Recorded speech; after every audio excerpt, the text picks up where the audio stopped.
After the wedding ceremony, my daughter-in-law arrived at my door with a notary. This house has been sold. You know, sometimes life throws you a curveball so cruel, so calculated, that you just can't believe it's happening. But then, there are those rare moments when you realize you've been underestimated, and the tables turn so spectacularly, you can almost taste the sweet, sweet justice.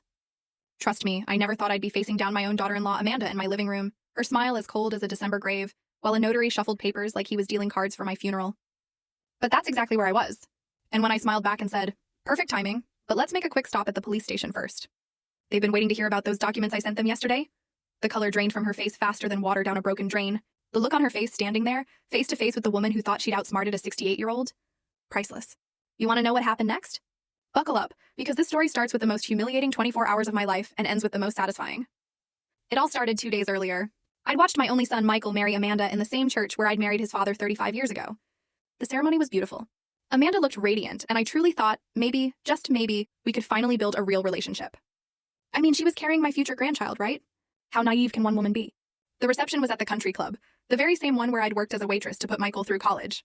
I'd scraped together $15,000 for their wedding, money I'd saved from my Social Security checks, eating generic cereal, walking to the grocery store to save on gas. And then, at the reception, Amanda announced to a table full of her friends, her voice dripping with that sickly sweet kind of charm that makes your teeth ache, "Dorothy's been such a help. She's been living with us for months, helping with the down payment on our house. Such a generous mother-in-law." The women at the table smiled politely, but I caught the glances they exchanged. Oh, I knew what they were thinking. Poor old woman probably can't manage on her own anymore. What Amanda didn't mention was how that help had happened. 3 months ago, she'd convinced Michael that my little apartment wasn't safe for an elderly woman living alone. "What if you fall?" she'd said, tears in her eyes.